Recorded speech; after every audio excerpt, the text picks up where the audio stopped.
I'm so excited to have Linda Nathan on Y Arts podcast. She is an educator, author, and artist, and a lecturer at Harvard Graduate School of Education. She teaches courses focused on designing democratic schools, school observation, and organizational change.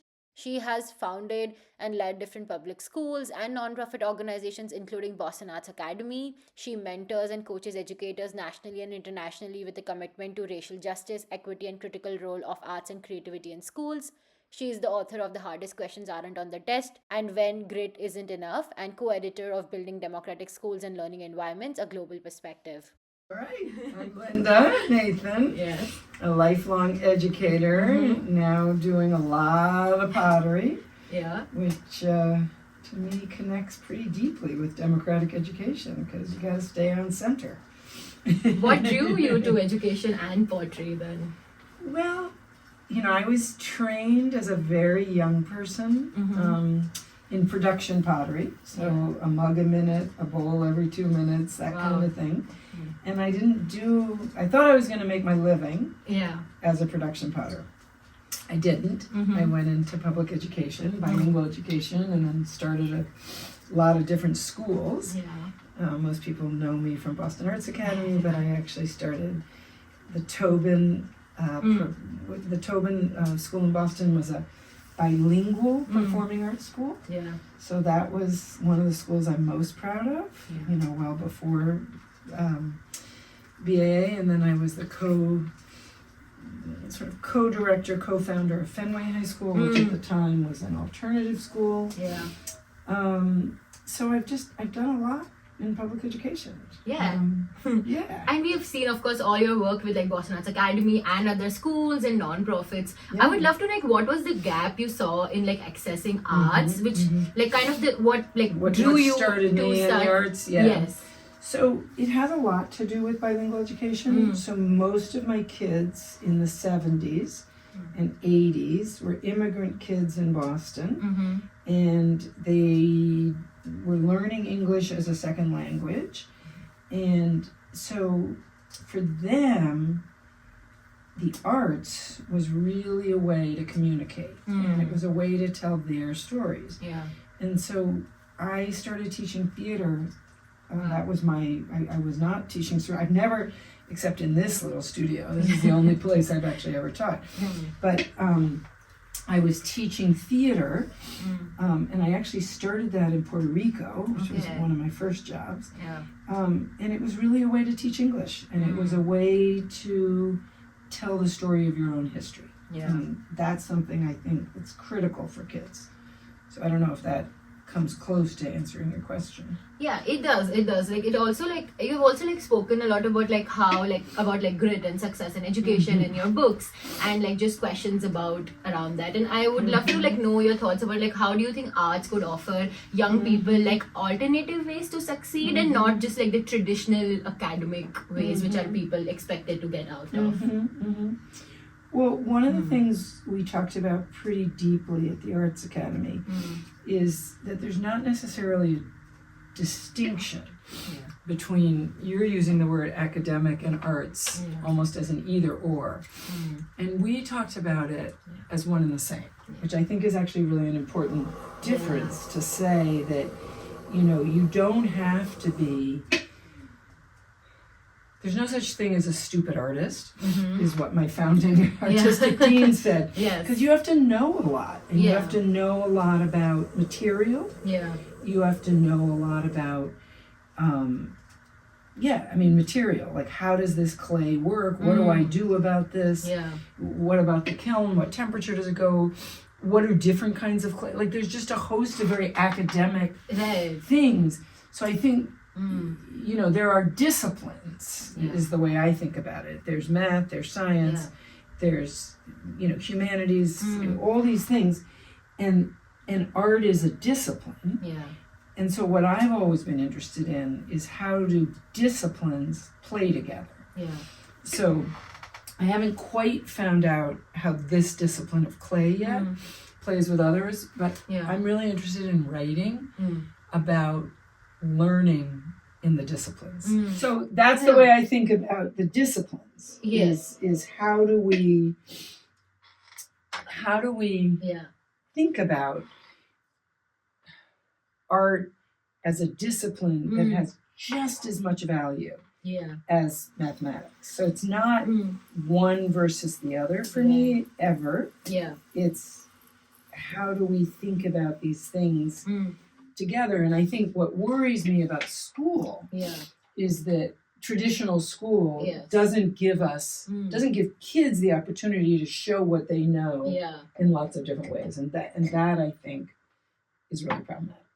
Yeah, and like I love that. And also like as like especially me, like who really is interested in like how can we find ways to learn just through the medium of arts, all subjects. Like yes. And that is something also like we have been like speaking about is like just the importance of arts in learning, and not just like for me it's like arts is like life, like in the sense it's like part of how you think. And I wonder like what kind of your experiences have been like with educators specifically on like thinking about like how art supports creative thinking, and not just like an outcome way, but more how like it is so like it's a process, right? And what has been your like challenges or like good things about talking well, to I think that educators? the traditional education says there's one right way to do things, and I think in a lot of art, there is one right way to do things. Like, I'm going to try to make a lid to fit that. There's one, in many ways I can throw, but that lid has to fit. So there's a precision to art. It's not like people think art is very loosey-goosey. The same way they say when they hear me talk about democratic schooling, am I thinking about loosey-goosey way? That's my way of saying no structure, no rules. Art has structure and it has rules. I think what we want is for young people to have lots of experiences where structure, rules are learned through various mediums. So what are the structures and rules and beauty of mathematics? What are the structures and rules and beauty of wheel throwing? I don't do much hand building and I don't do much sculpture, but that's like a whole nother thing. So I think what's missing is this idea that school is about double English, double math. I think that's where we run into trouble, that we think that musical instruments right now are just for the people who live in wealthy suburbs and can afford lessons. And that, I think, that's where we run into trouble. Because I think we don't want a world in which only the wealthy get to do the really different, interesting, creative things. We want a world in which everyone gets to do that, right? And that also brings me the idea of like democratic and equity itself, and like how people have found like different. Even if we talk about music, like even if they don't have those fancy equipments, they will make their own instruments, and we have so many. You know that in India. You know that in India. Exactly, right? And they have so many beautiful examples of it, and that's how they're creative humans. And how do we like translate like that is also learning? And it's also like a way of learning. That's right. Into like mainstream education systems also.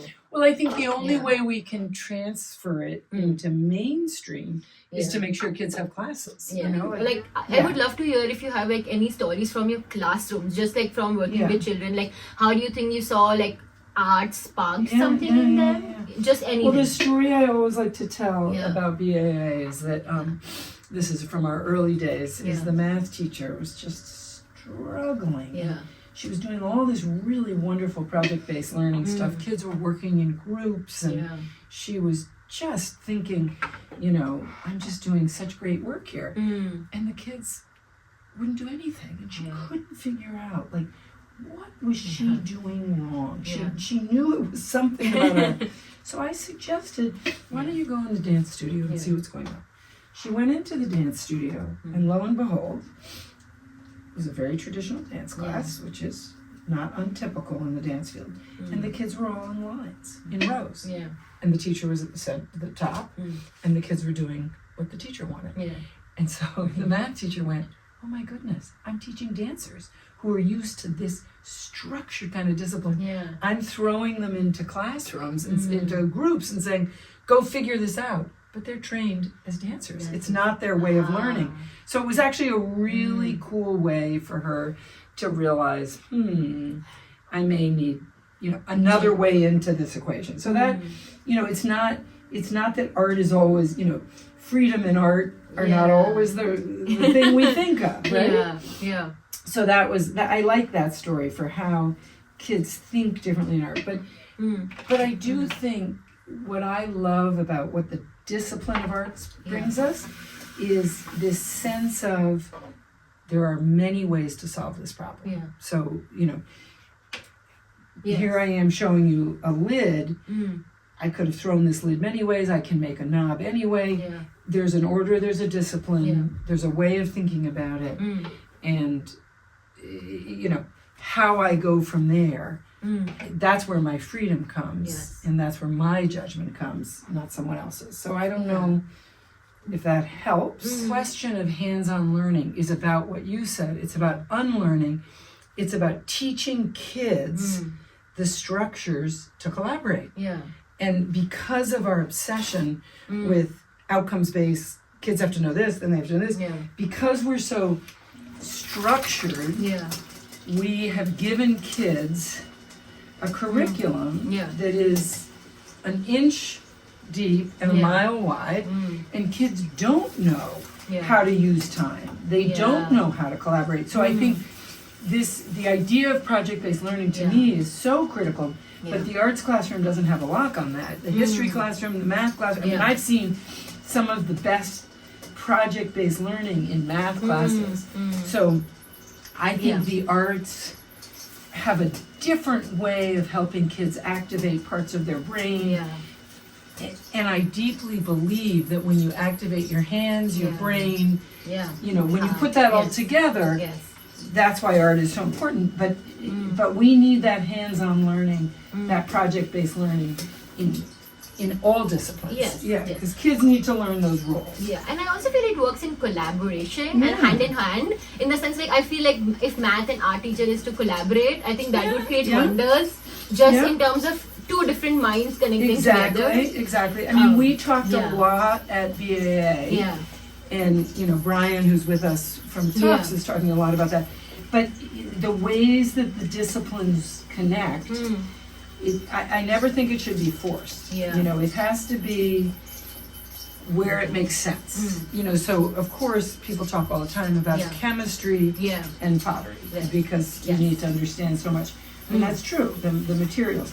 I do think that the question of discipline education is a really interesting one, because I'm not about getting rid of the disciplines. I'm just about where do the disciplines work together to make sense. That also makes me think about the idea of belonging, for students in a school, and also just bringing different cultural identities to school, and there's also a lot of democratic education, civic life styles, and and what would you say the role of arts would be in this? Well, I think I mean, I think in my own experience, one of the reasons I love teaching theater is because it's a discipline of storytelling, and so you can tell the story of your country or your culture. You can do the same in music.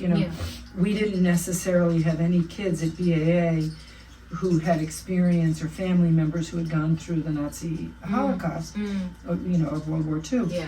But when we sang songs that came from victims in concentration camps and what have you, I mean, the kids were they were amazed, and they could empathize, they could sing in another's language, they could walk in another's shoes. So I do think that the arts give you a way to do that.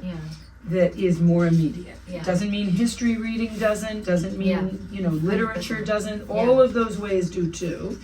But I do think that the arts give you a unique way to, I always have said, to walk in another's shoes. And I think that walking in another's shoes is really, really important. I agree. I think it's a mindset shift, which is important. I feel in whatever you're learning. For me, it's I don't really consider one subject stream. For me, it's all interconnected, and I think it's the mindset of creative thinking. What if I'm in a history lesson and I'm not able to learn this paragraph through this? How can I find a different way? And I think that also I feel comes a lot by just doing different ideas. I agree. I mean, I think the danger of our Yeah. schools as we know Yeah. it today is that they're set up for one kind of learning. Yeah. And that's, I think, the issue. Is like, how do we create an environment where we give kids Yeah. the chance to learn in many, many ways. Some kids will learn Yeah. through taking photographs. Yeah. Some kids will learn through sitting on a pottery wheel Yes. and making pieces from a historical era. Like, imagine that. Yeah. You know, you're learning about Etruscan pottery and you have to make a pot. That, Yeah. You know, that is like, and you have to really research it and all that. Yeah. But I think the way school is traditionally structured, Yeah. arts is an afterthought. And Yes. that, I think, is criminal. Because it's not an afterthought with people Yeah. for money. Because everyone, you know, wants their kids to learn a musical instrument, Yeah. wants their kids to have creative expression in the visual arts, wants their kids to have dance, and those have all become things that we do after school. Yeah. And that, I don't think is right. Fair. And I feel it's also become like more performative rather like just like an organic creative process. And that also makes me like think about like if you have any stories from like classroom like of students where you thought like when especially you know like traditionally teachers like, okay, this child is not that good in academics because they don't score well, because that's how we test people. Well, I had a Yeah. student that I taught that Okay. early days in the Arts Academy, and we all taught writing because Yeah. that was a discipline we all believed. You know, artists live and die by grant writing. Yes. So we wanted our kids all to learn how to write a grant, and so for that reason, everyone had to learn to write. Yeah.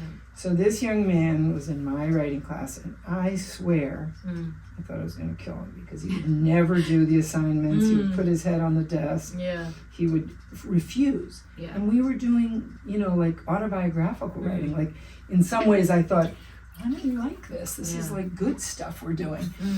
And he hated it. He hated everything about the class. Yeah. I couldn't get him to focus. Yeah. I couldn't get him to participate, and he really annoyed the hell out of me. Yeah. And then I went to his music class. He was a guitar player. Okay. And I watched that young man play the guitar, and I was like, oh my God, he's incredible. Yeah.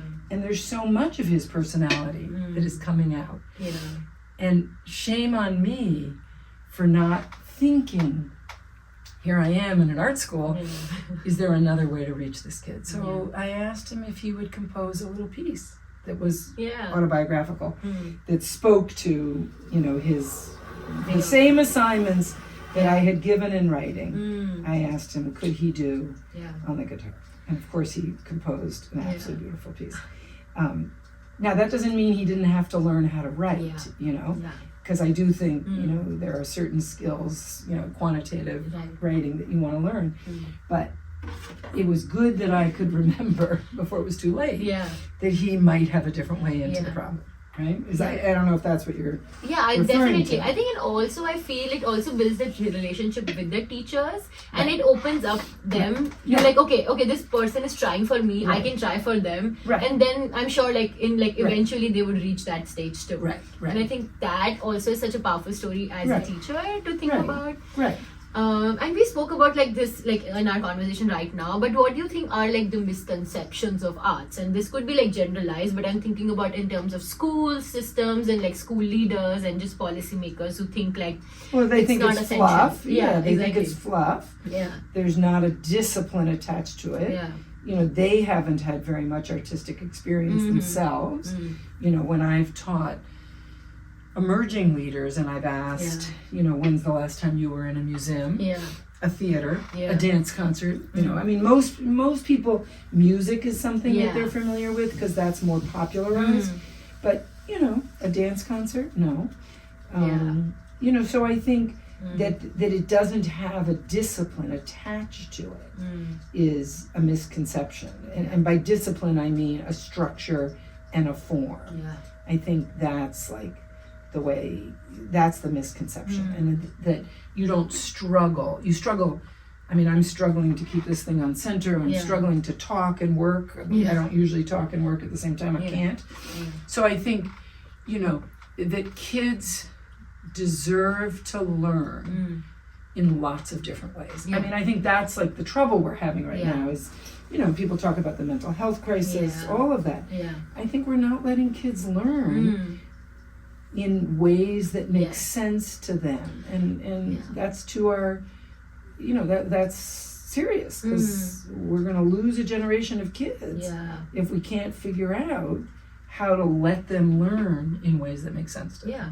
And do you think it's also kind of roots to like, it's like the sad reality is like what gets counted gets valued. Yeah, that's sort it. of a That's thing. it. Yeah. So, we count through our testing. Yeah. And, I'm not interested in that. Yeah. I'm interested in seeing, can we find another way into that puzzle? Yeah. But, yeah, I would agree. Why is it critical that our kids, our young people, our adults have the chance to think about the world in a bit of a different way? Yeah. What's that about for us? Yeah, 100%. And like just looking ahead, like what do you think about the future of arts and its place in building democratic schools specifically? Yeah. Like, Well, because I think when you are willing to have a curriculum that values all disciplines, right? That's the way I would say it. Yeah. When your curriculum values all disciplines, then our sense of democracy. If part of democracy is choice and voice and agency and thinking about for me, school is an opportunity to think about the common good. Yeah. It's about solving urgent challenges in society. And arts gives us like a really different way of thinking about how to do that. Yeah. So when we don't train children in various arts disciplines, then I think we really, really run the risk of limiting their imaginations and therefore limiting the possibilities of how we can solve some of these issues, right? Yeah. That's what I worry about.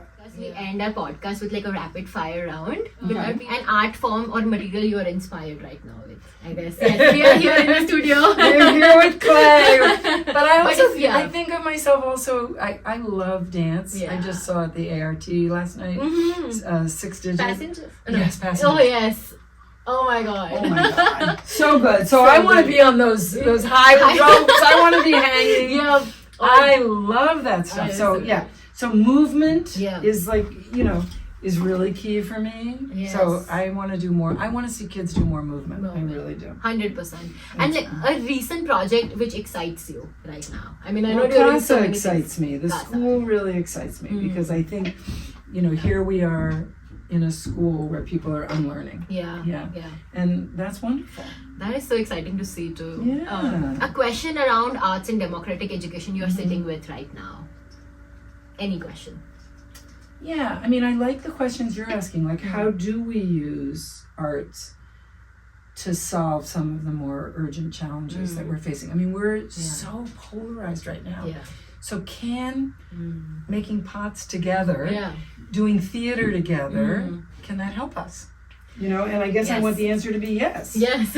I hope so. Yeah. I think I'll give a biased answer to it, but 100% yes. I feel like arts can really change the world. I think so. I hope so. So I'm hoping that we bring that We to bring a future that generation. too. Okay, Yeah. good. I like that you think that. And 3 things every educator should have in their toolbox. Oh wow! Like markers and No, staplers? anything. Just like a thinking tool or just a stationary item or just anything which you feel. Oh wow! Just 3 things, but. Oh my God! I don't have those. What every educator, I mean, a love for kids, a sense of humor. Yeah. Oh, nice. Yeah. Yes, that's unique. Yeah. I think if you don't laugh at kids, if you don't find kids funny, that's a problem. What else would I say? 3 things. Yes, like humor, and love, patience. Patience. You better be patient. Yeah. You can't get pissed off at kids, and it's hard not to. It's hard not to. It's hard not to. Even if you internally do, but maybe not you externally. don't show it. Yeah. Right. And last thing of the podcast, if in one sentence or few words, if you have to say why arts, what would that be? Because arts can change the world, and that's what we want. Thank you so much. Thank you for you. having me. You're welcome. Being here with us.